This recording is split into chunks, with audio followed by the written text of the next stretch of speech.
Hello दोस्तों, आप लोग कैसे हैं। आशा करता हूं कि आप लोग अच्छे होंगे। आज मैंने एक फिजिक्स का ऐसा टॉपिक्स लेके आया हूं जो टॉपिक्स में बच्चों को इतना ज़्यादा डाउट होता है कि ये टॉपिक्स है क्या। ठीक है, तो मैं उस टॉपिक्स को इतना बेहतरीन तरीके से समझाऊंगा और मैंने उस चीज़ को बोर्ड पे भी नोट कर दिया है ताकि मैं आपको कम समय में ज़्यादा से ज़्यादा बता सकूं।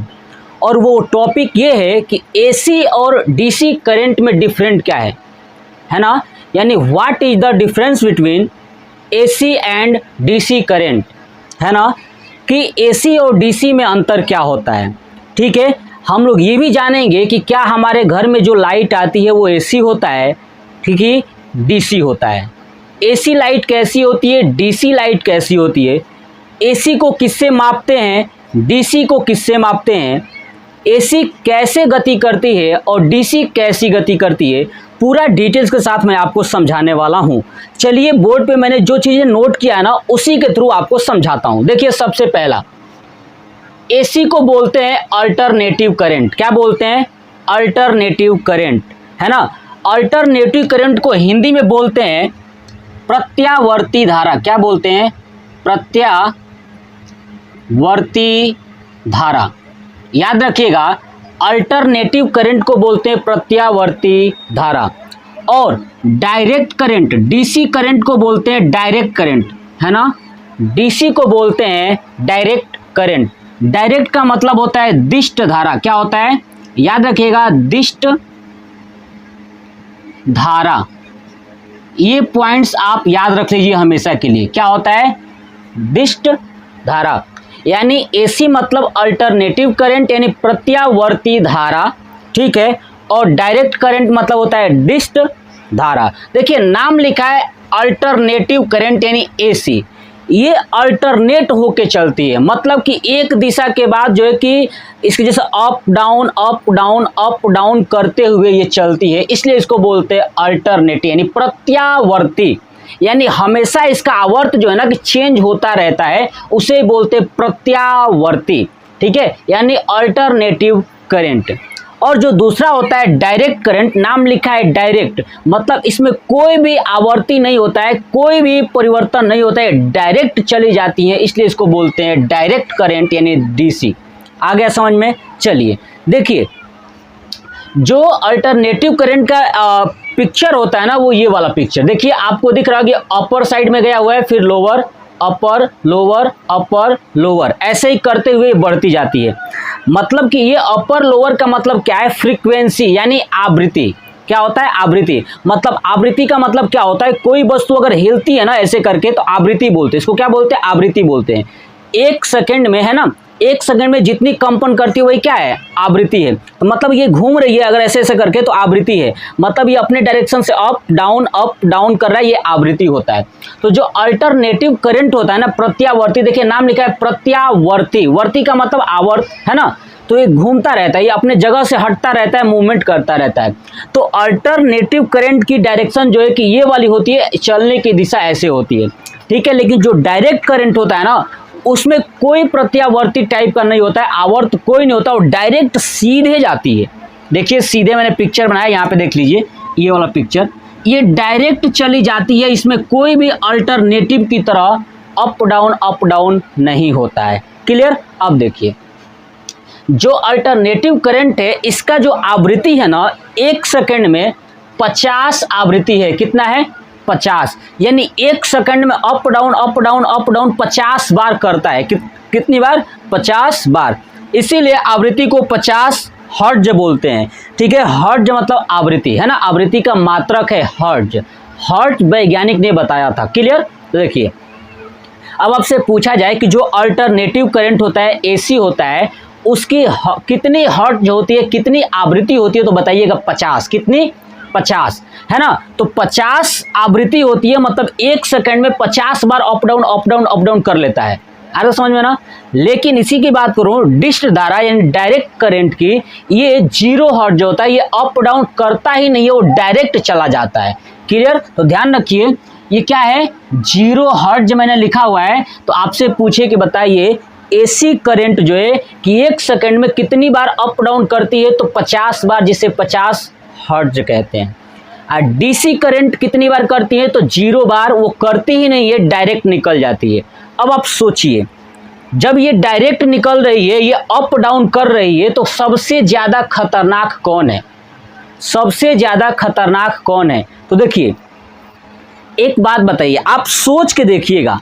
मान लीजिए कि मेरे पास एक चाकू है, ठीक है ना, एक धार वाला चाकू है और एक चाकू के अंदर खांचे बने हुए हैं, है ना। चाकू तो है लेकिन उसमें खांचे है, बहुत सारे गड्ढे। जैसे हंसुआ गांव में देखा ना, धान काटने वाला हंसुआ होता है, एक समझिए कि एक दाव है, दाव है ना, जिसको बाकी बोलते हैं, दाव काटने वाला, एक हंसुआ है। अब सोच के देखिए, दाव ज्यादा नुकसान करेगा कि हंसुआ ज्यादा नुकसान करेगा?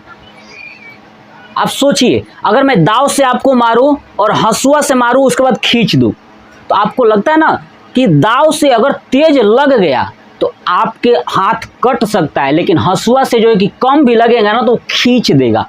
क्या करेगा? खींच देगा, आपको नोच देगा।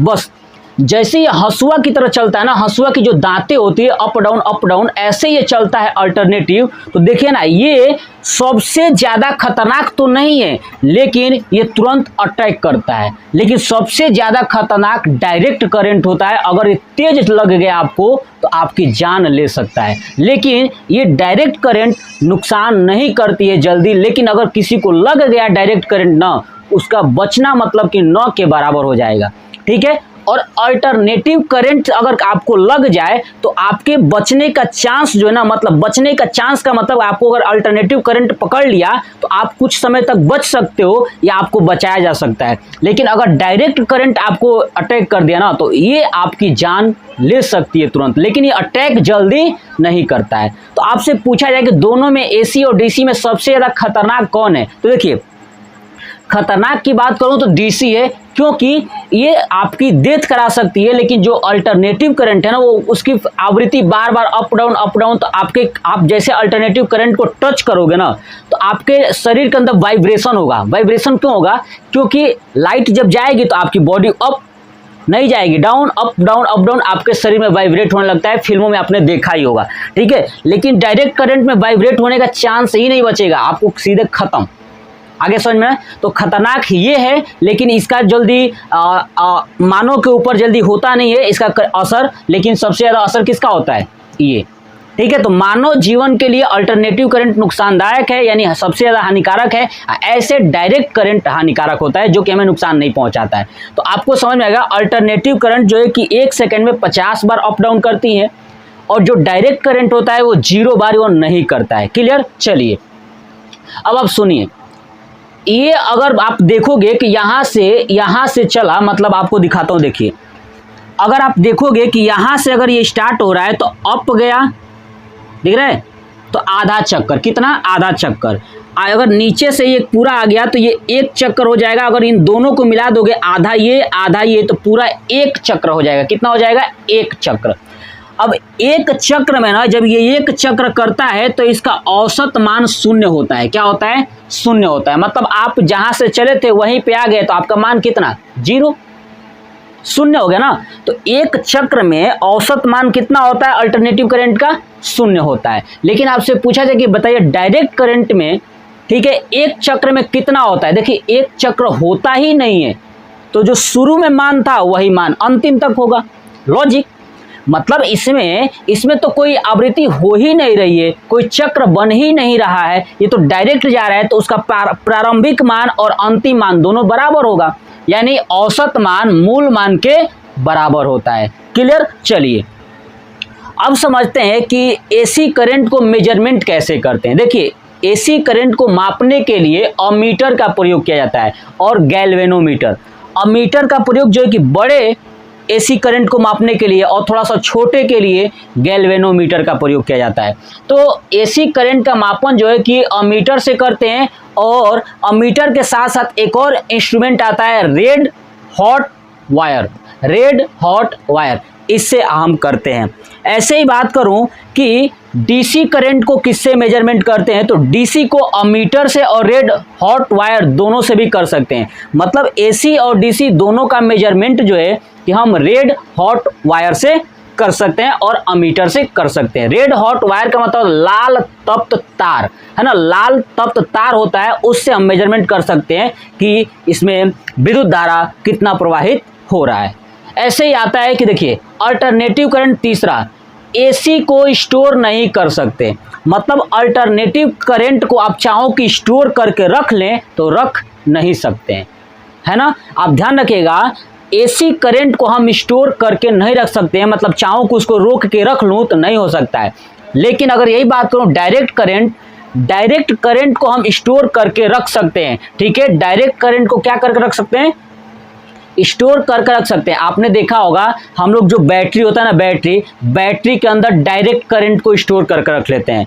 आपके घर में लगा होगा इन्वर्टर, है ना। अभी मैं बताऊंगा इन्वर्टर क्या है, रेक्टिफायर क्या है, ये आपको समझाऊंगा, पहले ध्यान सुनिए। आप बोलते हैं ना कि मेरे घर में इन्वर्टर लगा है। इन्वर्टर क्या है ना कि आने वाला जो एसी करंट होता है, ठीक है, एसी करंट होता है। देखिए घर में जो लाइट आती है बाहर से पावर स्टेशन से, वो एसी होता है, और हम लोग जो बैटरी से घर में सप्लाई देते हैं वो सब डीसी होता है। क्या होता है, वो डीसी होता है। अब देखिए जो बाहर से आ रहा है एसी, उसको हम बैटरी में स्टोर करते हैं, तो उसके लिए आपने एक मशीन देखा होगा, लगा देते हैं इन्वर्टर।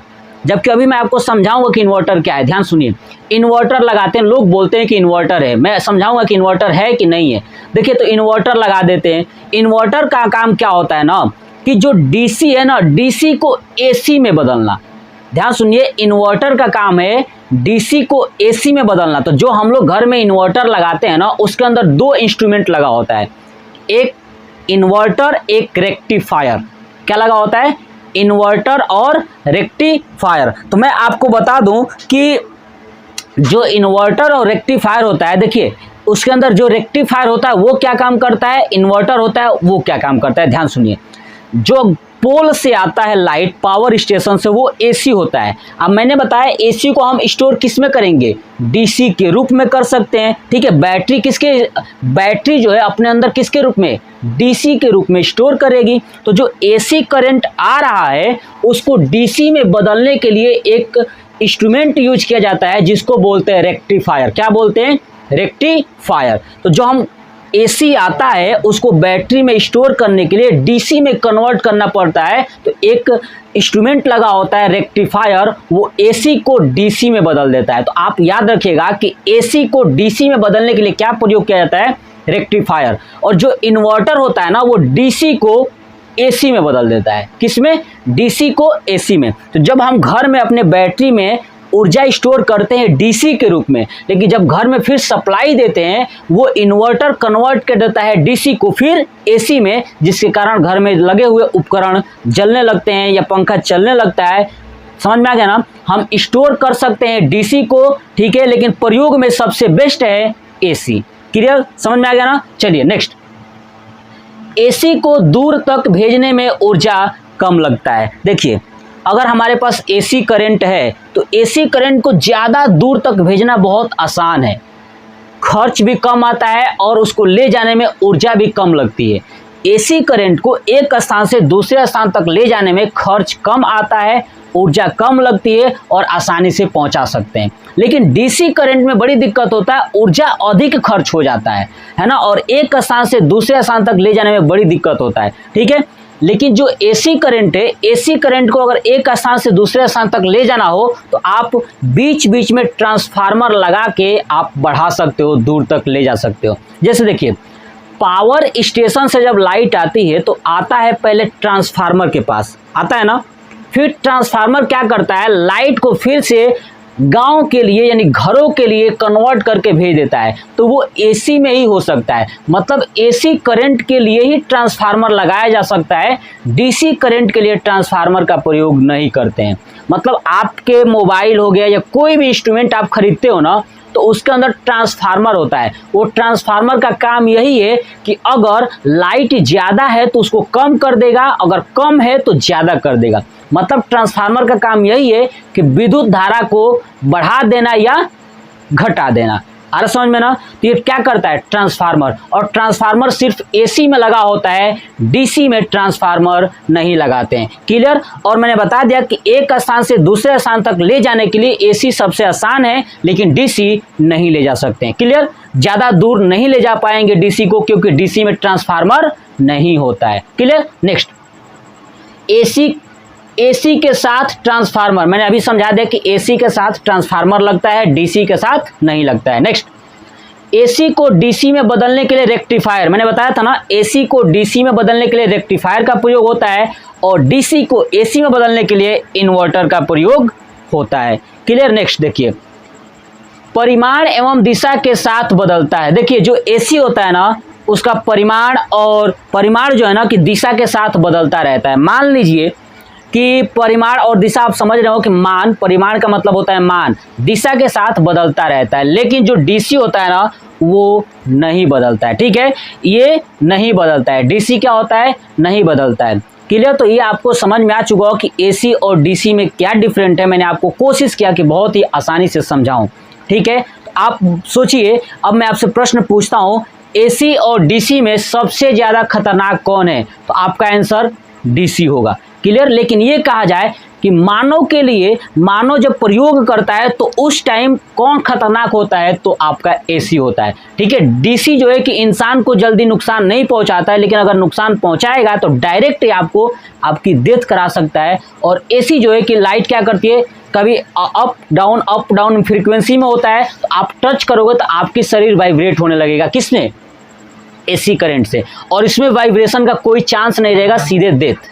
ठीक है ना। तो इसमें लाइट आपको पकड़ेगी, छोड़ेगी, तो समझ आप बच सकते हो, लेकिन इसमें बचने का कोई चांस नहीं है। तो सबसे ज्यादा खतरनाक ये डायरेक्ट करंट है, लेकिन इंसान को नुकसान नहीं पहुंचा पाती जल्दी, है ना। इससे लोग कम घायल होते हैं, लेकिन अल्टरनेटिव करंट से ज्यादा नुकसान होता है। क्लियर। तो ये था हमारा एसी और डीसी में अंतर। तो ये वीडियो आपको कैसा लगा, कमेंट बॉक्स में कमेंट करके जरूर बताइएगा कि आपको कैसा लगा। दूसरी बात, आप लोग मेरे वीडियो को कहाँ से देखते हैं, कमेंट करिए, बताइए, ताकि मुझे पता चले। और आपको किस टॉपिक्स पे वीडियो चाहिए, वो टॉपिक्स भी कमेंट कर दीजिए।